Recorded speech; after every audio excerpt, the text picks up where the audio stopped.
ဒီနေ့ဗီဒီယိုမှာတော့မြန်မာနိုင်ငံကလူချမ်းသာ100ရာခိုင်နှုန်းကပဲသိထားပြီးကျွန်တော်တို့ကိုဘယ်သူမှမပြောပြခဲ့တဲ့ထုတ်ဝက်ချက်တွေကိုကျွန်တော်အသေးစိတ်ပြောပြပေးသွားမှာပါ။ဒါကိုသိတော့ရင်ခင်ဗျားရဲ့ငွေကြေးအမြင်တွေလုံးဝပြောင်းလဲသွားပါလိမ့်မယ်။ဒီလိုဘူးတုဒတွေနဲ့ဘဝအတွက်အသုံးဝင်မဲ့အချက်လက်တွေကိုအမြဲလေ့လာကြည့်ဆိုရင်တော့ကျွန်တော်တို့ရဲ့ KTW Insight Channel ကိုအခုပဲ Like and Subscribe လုပ်ထားဖို့ဖိတ်ခေါ်ချင်ပါတယ်။ကဲစလိုက်ကြရအောင်။နေပူမိုးရွာရွာမနဲ့မိုးလင်းတာနဲ့ရုံးကန်လှုပ်ရှားကြိုးစားနေရတာပဲကိုပြန်မေးကြည့်ဘူးကြရလား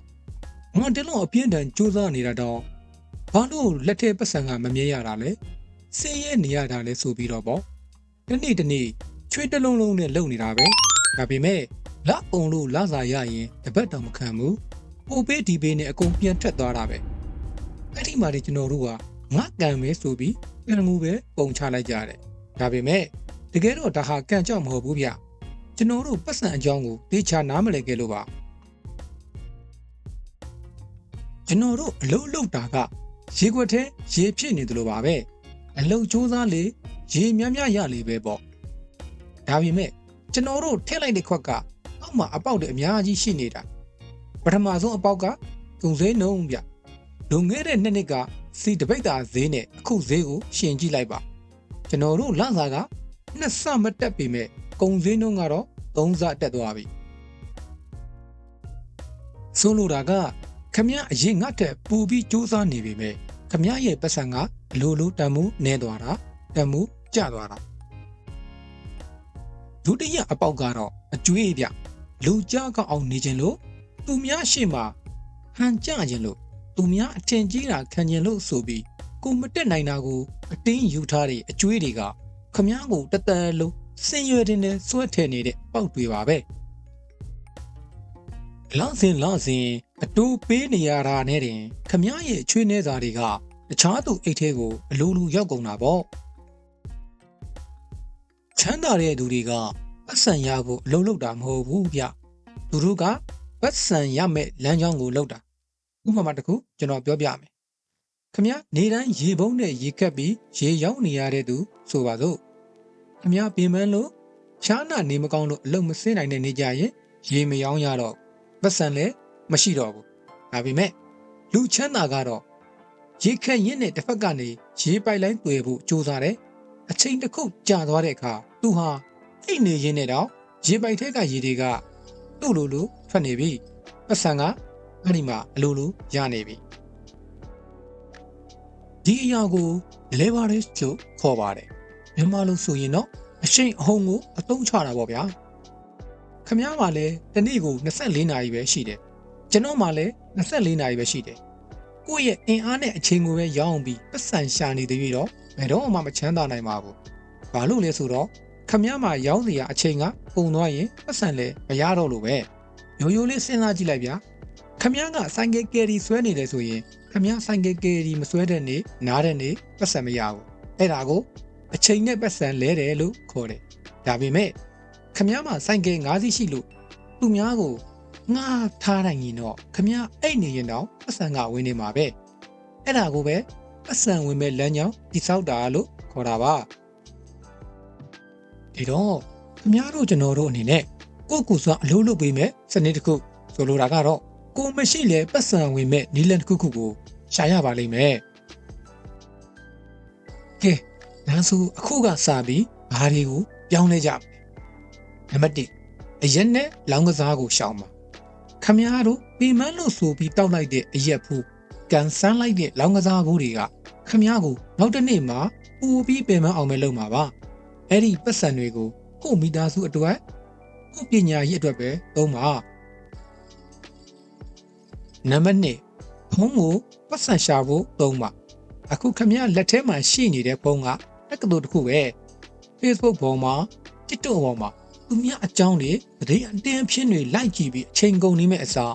ဒီနေ့တနာရီလောက်ပဲပညာသင်ကြည့်ပါအင်္ဂလိပ်စာသင်မလားအင်တာနက်ကနေဘယ်လိုပတ်စံရှာရမလဲလေ့လာမလားအလကားရတဲ့ပညာတွေအများကြီးပါပဲနံပါတ်3ဝင်ငွေလမ်းကြောင်းကိုခွဲထားပါအလုပ်တစ်ခုလေးကိုအားမကိုပါနဲ့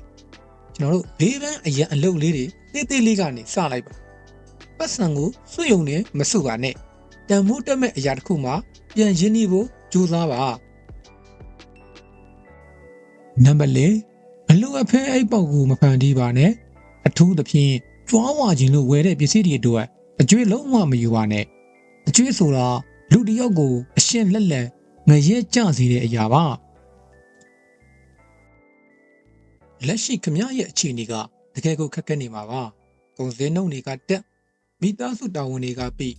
ရှားတဲ့ဝင်တွေကမလောက်မငါနဲ့ပေါ့ဒါကိုကျွန်တော်တကယ်နားလဲပါတယ်ဒါပေမဲ့ကျွန်တော်ခမကိုသတိပေးပေးရစေခါသိပေမဲ့ဒါကတကယ်အမှန်တရားပါဒီနေ့ခမဘာမှမပြောင်းလဲပဲအရင်လိုပဲဆက်လုပ်နေမယ်ဆိုရင်နောက်ထပ်10နှစ်ကြာတဲ့အခါမှာလဲခမဟာအခုရက်နေတဲ့နေရာမှာပဲရှိနေလိမ့်မယ်ခမရဲ့ခန္ဓာကိုယ်ခွန်အားနဲ့အချိန်ကိုပဲအရင်နှီးလုပ်ပြီးစီးပွားရှာနေသေးတော့ခမတစ်သက်လုံးရုန်းကန်နေရအောင်ပါပဲဘာလို့လဲဆိုတော့ခမကစက်ရုံမှမဟုတ်တာနေမကောင်းဖြစ်မယ်အသက်အရွယ်တွေအိုမင်းလာမယ်အဲ့ဒီခါကျရင်ခမဘယ်လိုလုပ်မလဲချမ်းသာတဲ့သူတွေကဝန်ကိုကိုယ်တိုင်ထမ်းမဲ့အစားစက်တစ်ခုကိုတိဆောက်ကြတယ်ခမမရှိလဲအလုံးလုပ်ပြီးမဲ့စနစ်တစ်ခုဆိုလိုတာကဟိုအလုံးမလုံးနိုင်ဟိုအိတ်နေတဲ့အချိန်မှာတော့ပတ်စံပွားပြီးမဲ့နီးလန်းတစ်ခုကိုအခုကလေးကမရှာထားဘူးဆိုရင်တော့ခမဘဝနေဝင်ချိန်နောက်ဆုံးချိန်ထိအလုံးလုပ်တော့ရမယ်ဝန်ကဘာထဲမှာပဲပြိမိနေပါလိမ့်မယ်ခမဘဝကိုပြောင်းလဲခြင်းရင်အရင်ဆုံးအမြင်ကိုပြောင်းပါငါကတော့စင်ရသားမိုးလို့မတက်နိုင်ပါဘူးငါကံပဲရှိတာပါဆိုတဲ့အတွေးကိုအမိုက်ပုံးနဲ့အရင်ပြစ်ထည့်လိုက်ပါကိုအထင်မသေးပါနဲ့ခမည်းမှလည်းတခြားသူလိုပဲအောင်မြင်နိုင်တဲ့အရေးချင်းတွေရှိပါတယ်ခမည်းမလုတ်တက်သေးတာလည်းရှိတာညင်ညူလို့ရပါတယ်ဒါကြောင့်ဒီနေ့ကစပြီးတခုခုစလုပ်ကြည့်ပါအကြီးကြီးတွေစလုပ်ဖို့မလိုပါဘူးအလုံအားတဲ့အချိန်မှာဖုန်းနဲ့ဂိမ်းဆော့နေမယ်ဆိုရှယ်မီဒီယာတွေမှာအချိန်ဖြုံးနေမယ်အစားပတ်စံရှာနည်းလေးတွေရှာဖက်တာမျိုးအရင်ကတလားလုံးပတ်စံကိုအကုန်သုံးပြတာကနေအခုကစပြီးတလားကို9000ဖြစ်ဖြစ်1000ဖြစ်ဖြစ်ဖယ်စုပြီးရင်းနေဖို့စုထားတာမျိုးဒါမှမဟုတ်ကို့အတွက်ဝင်ငွေတိုးစေမယ့်ပညာရေးတစ်ခုခုကိုတနေ့နိုင်ဝက်တနာရီခန့်စတင်လေ့လာတာမျိုးစသဖြင့်ပေါ့ဒီလိုသေးငယ်တဲ့ခြေလှမ်းလေးတွေကနေပဲဒီနေ့မှာခမမထင်မှတ်ထားတဲ့အပြောင်းလဲကြီးတွေဖြစ်လာမှာပါမှတ်ထားပါစတင်မှုအတွက်ခမဟာတော်နေဖို့မလိုပါဘူးဒါပေမဲ့ခမတော်လာဖို့အတွက်တော့စတင်မှုလိုပါတယ်ကျွန်တော်တို့ KTW Insight Channel ကခမဘုံကတိုးတက်ဖို့အတွက်လိုအပ်တဲ့အတွေးအမြင်ဘူးတုဒတွေကိုအမြဲမျှဝေပေးနေမှာပါဒါကြောင့်ဒီဗီဒီယိုလေးကို like လုပ်ဖို့နဲ့နောက်ထပ်ဘူးတုဒတွေကိုလက်မလို့ရအောင် subscribe လုပ်ပြီးခေါင်းလောင်းလေးကိုနှိပ်ပြီးထားကြပါအောင်နော်အားလုံးပဲစိတ်ရတဲ့ကနေလွတ်မြောက်ပြီးတာယာလှပတဲ့ချမ်းသာတဲ့ဘဝတစ်ခုကိုပိုင်ဆိုင်နိုင်ကြပါစေအားလုံးကိုအထူးကျေးဇူးတင်ပါတယ်ခင်ဗျာ